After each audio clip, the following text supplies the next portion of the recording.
Di Nias, Sumatera Utara, seorang ibu membunuh 3 anak kandungnya saat ditinggal suami. Sang ibu diketahui depresi karena himpitan ekonomi keluarga.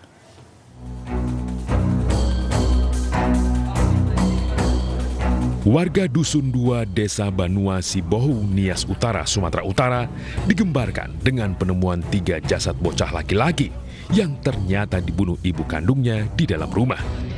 Suami tersangka mencegah upaya bunuh diri istrinya dengan dibantu warga sebelum akhirnya diserahkan ke polisi.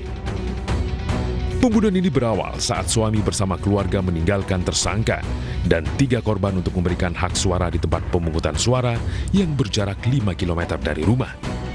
Usai memberikan hak pilih, keluarga yang pulang mendapati suasana rumah yang sepi dan pintu tidak terkunci. Keluarga terkejut saat mendapati 3 bersaudara yang masih berusia 5, 4, dan 2 tahun meninggal dunia dengan kondisi mengenaskan, dengan ada tersangka di sampingnya. Motif tersangka tega menghabisi nyawa anaknya ini karena himpitan ekonomi. Penyidik Polres Nias sempat terkendala memeriksa karena tersangka terluka di leher saat mencoba bunuh diri, namun berhasil digagalkan oleh suami tersangka.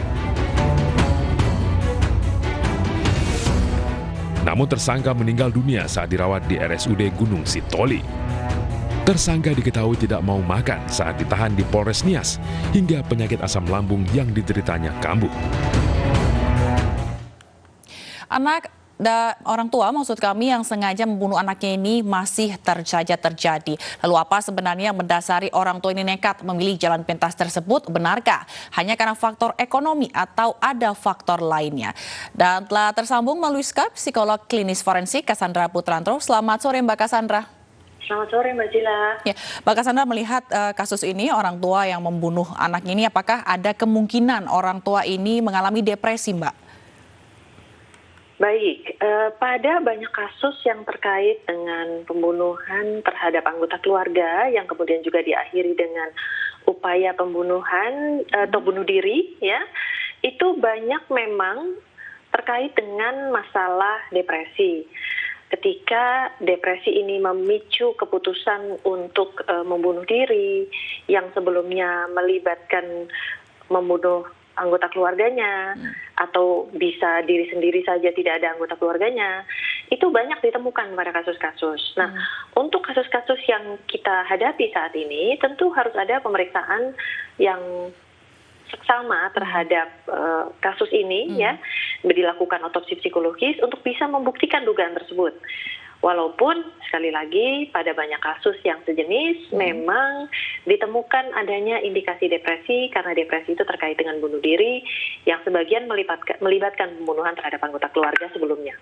Baik, lalu kenapa Mbak korban ini harus mengajak anaknya untuk mati bersama? Apakah karena terlalu sayang atau tidak ikhlas ini anaknya dirawat oleh orang lain?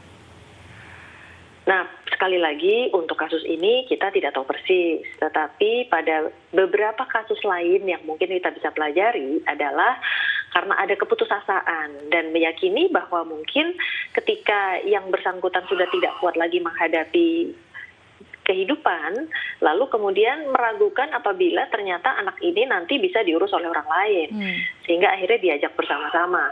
Tapi sekali lagi, latar belakang atau motif ini berbeda-beda.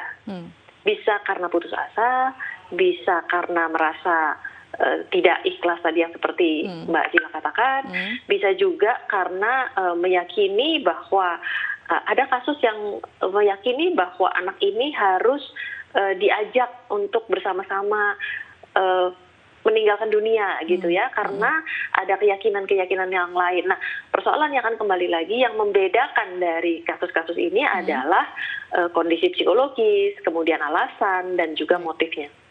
Dan dari kasus-kasus yang sudah ada nih Mbak gitu, dari hasil analisa Mbak Cassandra sendiri selama ini terkait dengan kasus ini, apakah benar bahwa kondisi atau perpecahan gitu, konflik di rumah tangga ini bisa sampai menimbulkan hal seperti ini? Begini, ketika ada kondisi depresi, ya, apabila dugaan ini sudah terbukti juga pada kasus-kasus ini, depresi ini seperti tadi saya katakan biasa terkait dengan keputusan seseorang untuk bunuh diri. Nah, depresi ini sendiri juga disebabkan karena faktor internal dan eksternal. internal itu dari dalam dirinya, bahwa ada kondisi yang memang ada gangguan tapi tidak terdeteksi, lalu kemudian juga tidak mendapatkan intervensi. Nah, sementara faktor eksternal itu apa? Ternyata ada tekanan lagi dari luar. Tekanan ini bisa tekanan ekonomi, tekanan konflik, tekanan sosial, dan lain sebagainya. Nah, setiap kasus itu tentu memiliki psikodinamika yang berbeda-beda. Baik tadi dari sisi internalnya maupun dari sisi eksternalnya. Baik, lalu apa yang bisa dilakukan oleh orang terdekat nih Mbak agar korban ini bisa menjauhkan keinginannya untuk bunuh diri?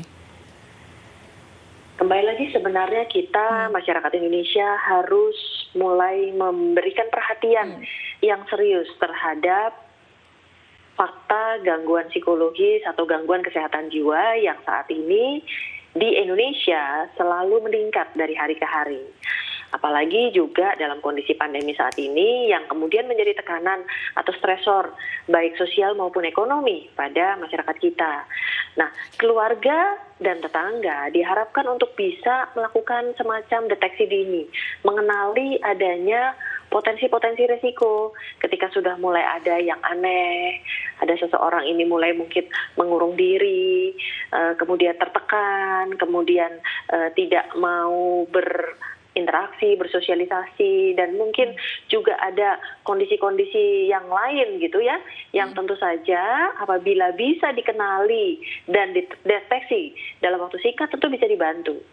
Nah, persoalannya adalah ketika mungkin ada masalah jarak ya, ketika juga kasus-kasus ini kan terjadi di daerah-daerah yang mungkin tidak memungkinkan keluarga atau tetangga mengetahui secara pasti gitu. Baik, terima kasih Mbak Cassandra Putranto telah bergabung bersama Realita. Selamat sore.